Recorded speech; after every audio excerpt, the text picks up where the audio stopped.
Yo, peep this. You just clicked on Let's View It, and I'm Tyrone Cross. Welcome to my channel, so you already know. Let's view it. Let's view it. Let's view it. Let's view it. Let's view it. What's up, real ones? Welcome to Let's View It. And if you know, you know. And if you don't know, well, you're gonna know real soon. Unless you change the video, then you're still not gonna know. So I'm assuming you probably will want to know, you know? But all I ask is after this video, if you like how I do what I do, my presentation, anything at all, please try really hard to find something that you like. And once you do, then subscribe and help support your boy. And let's view it. Cause I'm telling you, YouTube is trying to stop me already. Cause I don't know what's going on, but I don't get no more subscribers. And at my talent level, I don't see how that's possible. It's just not possible. Is it possible? But while we're trying to figure out what's possible or not possible, let me get into this video. And as some of my viewers know, I like to cover this fake autism crap that's going on TikTok, where people fake autism. They try to act like they don't, but they do. And they're even the ones that diagnose themselves. The doctors didn't do it. They did it, and they're proud of it, and celebrate it, and promote it. And one of the wonderful things and awful things about TikTok is for some reason people love to record private conversations, private videos, to try to make a point or put someone on blast. And always, it just makes them look worse. Every single time. Stop recording your private conversations just because you think you're right when you're crazy. And really, all you're trying to do is get attention, because in the end, it will expose the truth and more likely than not, show that you're full of BS. So in this video, I found a clip of a person recording a private conversation with a doctor arguing with him that she has autism. Now, just to warn you, the phone conversation seems to be like 10 minutes long. I haven't listened to all of it. I listened to a little bit of it, and that little bit of it was ridiculous enough for me to say, hey, I'm gonna bring this to Let's View It. So you already know. Let's view it. Let me read this little blurb first. This week, I brought up an autism assessment with my psychiatrist for the second time. The first time, he told me I can't be autistic because I don't speak in a monotone voice. During this visit, he told me I can't be autistic because I'm a good communicator. This appointment took place on Wednesday, May 25th, 2022. This was my first in-person meeting with Dr. Psych. All other appointments were via telephone. He diagnosed me with ADHD in July 2021. Because of this, I felt comfortable asking him for an autism assessment or referral in September 2021 during a phone appointment. At that time, he dismissed me out of hand and refused to assess or refer me. He said I couldn't be autistic because I didn't, quote, speak in a monotone voice, and I was, quote, socially engaged in the phone call. I spent the next 8 months researching autism, how autistic traits in girls and women are often overlooked, discussing my experiences with fellow autistic people, and taking dozens of self-assessments written by autistic researchers. I requested an in-person appointment this time, hoping that seeing me face-to-face would help provide further context than a phone call. I prepped for this upcoming appointment to the best of my ability. Because he blatantly dismissed me in the past, I decided last minute to record the appointment for my personal records. Due to my sensory processing issues, I wanted to be able to listen back and process the information he presented to me. Okay, so I was wrong there. This is not over the phone. This is her with her psychiatrist face to face, and she just secretly recorded the audio. Is a one-party consent state, so this recording was obtained legally. I'm forever grateful for that last-minute decision because the conversation that unfolded was unlike anything I had ever experienced from a healthcare professional. Listening back, there are some words that I stumbled on and thoughts that were fragmented and misspoken. I wish I'd had more accurate language at my disposal in those moments. I have since educated myself on many things that at this point were still unknown to me. The first portion of the appointment was a routine check-in where he asked about my medications and if they were working well for me. The recording begins immediately thereafter. I know that we have been on the phone for like a year now, almost like 10 months. Okay. So this is the first time we're meeting in person, and it's good to have that opportunity to meet face to face. like put a face to the voice. You know what I mean? Yeah. And I have some questions and need some advice on, revisiting the topic of being assessed for autism. I'm still very much aware that it exists. I was not aware until about 3 months after my medicine kicked in. My ADHD symptoms were tempered, and that's when my autistic traits not only remained, but came to the forefront, and they were too pervasive to ignore. So then the same 5 months of legwork I did leading up to my ADHD diagnosis, I've been on that same journey, except it's been like 8 months now. Well, let me ask you, why are you so focused on pinning that down particularly? What's, you know? You mean like what would be the benefits of me being diagnosed? I've been chronically misunderstood my whole life. I've always known that I was different, but can never pinpoint how. Getting this diagnosis would not only validate my experience, but it would show people that autism doesn't just exist in young boys. What? We know autism doesn't just exist in young boys. She thinks that this doctor needs to diagnose her with autism for some profound breakthrough in autism that all of a sudden we will now know it happens in girls? Is she serious? And to her first point, getting this diagnosis would not only validate my experience. It will validate my experience? What does that even mean? Shouldn't you be the only person that has to validate your experience? Why do people that don't experience what you experience have to validate what you're experiencing? Unless the outside people are the reason you're experiencing it, why do they have to validate that? If I think roller coasters are really scary, no one needs to validate that experience for me. Only I need to know that I feel roller coasters are really scary. That's not important for someone else to know unless they're surprising me with Magic Mountain. And no, I'm not really scared of roller coasters. I'm just saying. There's a whole generation of girls who fell through the cracks. And we grew up thinking that we're just depressed or anxious. I've been diagnosed with almost everything, and none of the treatments before worked. No antidepressants. Sorry I paused it so quick, but is she saying that girls were diagnosed with anxiety and depression, and it's better for them to be diagnosed as autistic? What does it matter? All that matters is how you feel and how you deal with it. I can't believe this is her stance. Like too many women were getting diagnosed with anxiety and depression. That's not fair.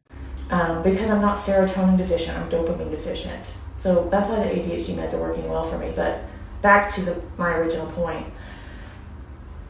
I deserve to have that on my chart because that's my truth. That is my existence. Yeah, I think we talked about this before, and I felt like the borderline personality disorder was a little more accurate along with the ADHD and the other diagnosis. I shared with you that at the time I was diagnosed with borderline personality disorder, I was in an emotionally, physically, and verbally abusive relationship.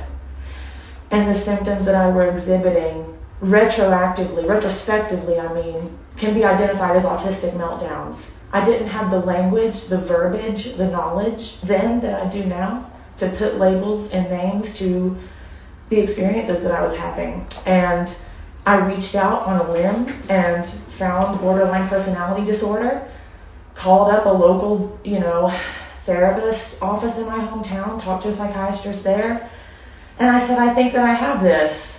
And he said, well, you have to exhibit, I believe it was either 5 or 6 of these 9 traits. And I didn't, but I wanted it to be true. So I said yes. So I would meet the criteria because I thought that at the time that was my answer. So let me make sure I'm hearing her correctly. She accepted another diagnosis, I believe borderline, because she wanted to be borderline so bad that she decided to fit those traits to be borderline. Does she not find that ironic? Now she wants to be autistic and she's doing the exact same thing. So how is giving your doctor information about how you try to fit another diagnosis because you wanted that to be the issue supposed to help your argument that you want to be autistic? And I can't believe that none of this has to do with you bettering your life or making your life easier. It's all about what people have in charts or what people claim the diagnosis is. So you don't want to be borderline anymore. You want to be autistic. This is what this whole conversation is about. Not if your psych can do something that's going to benefit you or help you out or make things easier. You just want a diagnosis change because you don't like the other one. This is crazy. Actually, it's even crazier than I thought it would be. And that's why we're going to part 2 right after this commercial break. Just joking. My channel is commercial free. But, you know, that relationship ended over 2 years ago. I have since reclaimed my identity. I've healed a lot of that trauma. I still carry a lot of it with me, but it's manageable, largely manageable now. But I know for a fact that I've never been borderline, and I never will be borderline. That does not describe me in any way, shape, or form.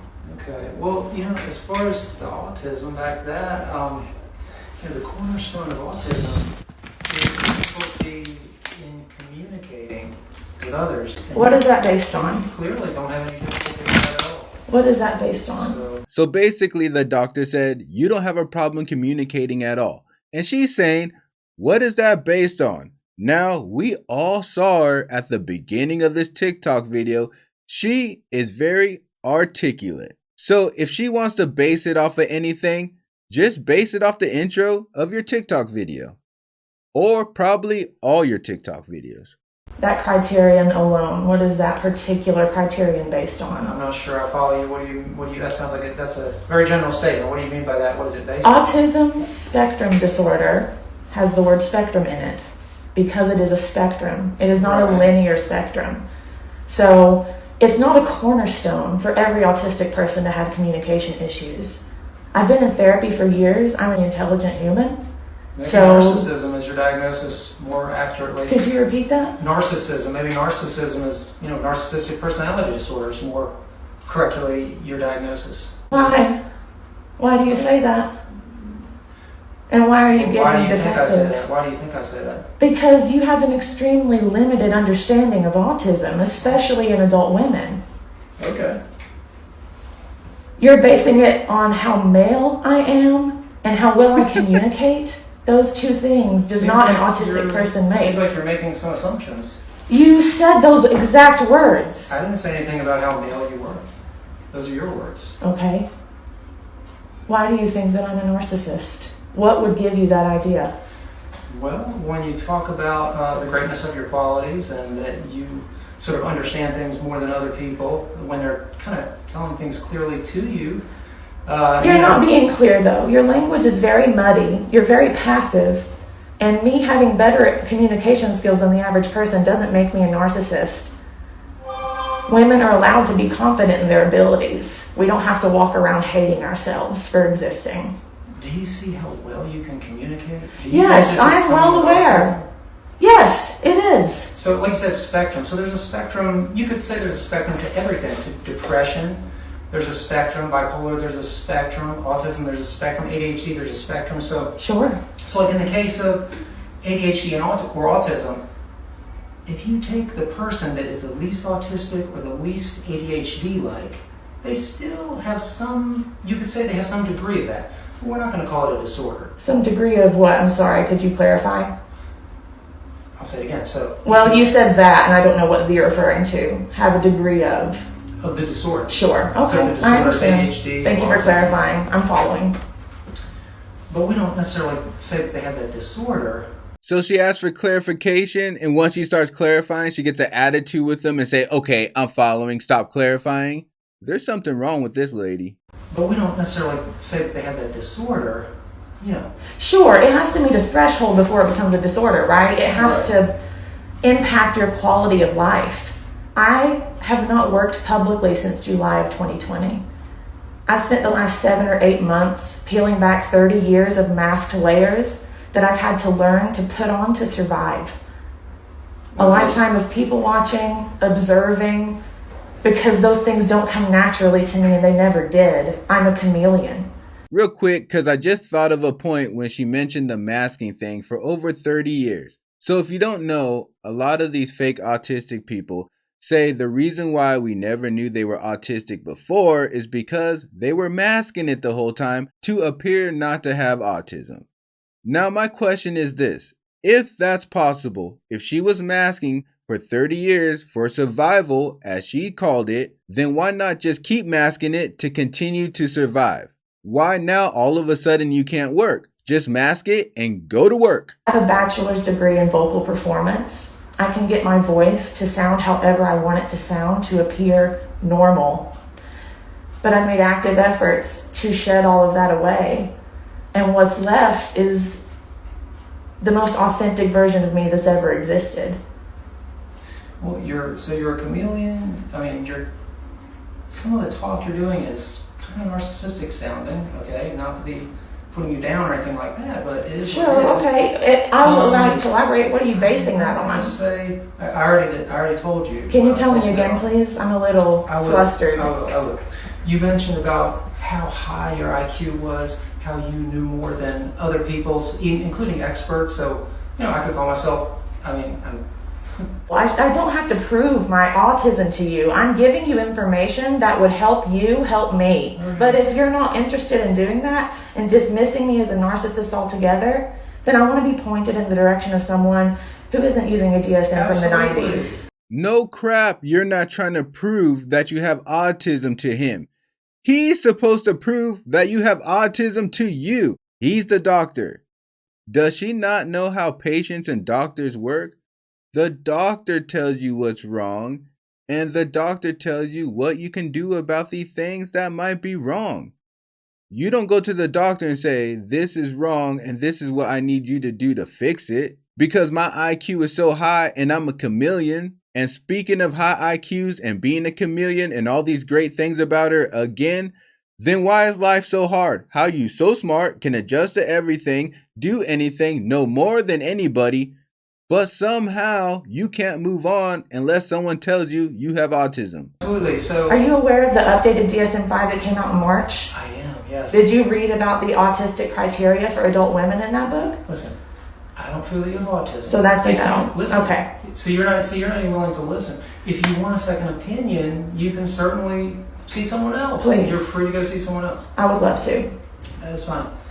So you don't want to continue seeing me then, I take it? No. Okay. All right. Well, if you don't mind waiting in the waiting room, and I will discuss this with the nurse, and we can see what we can get set up for you. Is that all right? Sure. Do you know who is in that system? She was like a nurse practitioner that I saw before. I'm not sure if you would know who that was just by name. I don't know if she's still here. I'm familiar with that name. Okay. I might be mistaken. I'll have to call my home office. All right. Well, I really, I hope you get what you want. Things work out for you. You figure out whatever it is you're trying to figure out. I already have. Thanks for nothing. Dang. The only way she was going to be happy is if that doctor said, okay, you're autistic. That was the only way that doctor was going to win. This person wants to be diagnosed with autism so bad that they're now distracted from regular life until they get diagnosed. And I guess if she ever gets a doctor to diagnose her with autism, then finally she will be happy. This is crazy. And I truly believe she wants this diagnosis so bad that this is a #1 priority in her life, that she will continue to jump to psychiatrist, to psychiatrist, to psychiatrist, to psychiatrist, till one of these psychs say, fine, you have autism. And through this whole face-to-face appointment, she couldn't express one reason or one example of how autism affects her in her real life. All she did was come to the doctor and say, my IQ's high, I know more about women having autism than you, I'm a chameleon, now diagnose me with autism or else. Even if this doctor was open to diagnosing her with autism, that appointment wouldn't work. This lady has a mental issue and it's not autism. Narcissism? Yes. Borderline? Yes. And when you add them together, you get narcissistic borderline personality. So take your real diagnosis and leave now. And the scariest thing of all is this is the type of person that's on TikTok pushing this fake autism stuff, brainwashing other people to do exactly what she does. And if TikTok has talked you into faking autism, maybe think twice, because this is the type of person you're listening to. So that's the video of a self-diagnoser trying to force a doctor to diagnose her with autism. And as we all heard from our sneak peek recording, this is not legit. This person has a problem. The way she approached the appointment, the demand of everything, how she thought she was better than everybody, smarter than everybody, not willing to listen to what anybody else says. This is the truth behind self-diagnosers. This is the mentality that they have. And because of the secretly recorded TikTok, they no longer can hide that fact or deny that fact. So thank you for recording your private moments again. Now we know the truth, the whole truth. So help me God. So now that you know, fake autistic people will try to bully their doctors into giving them real diagnoses.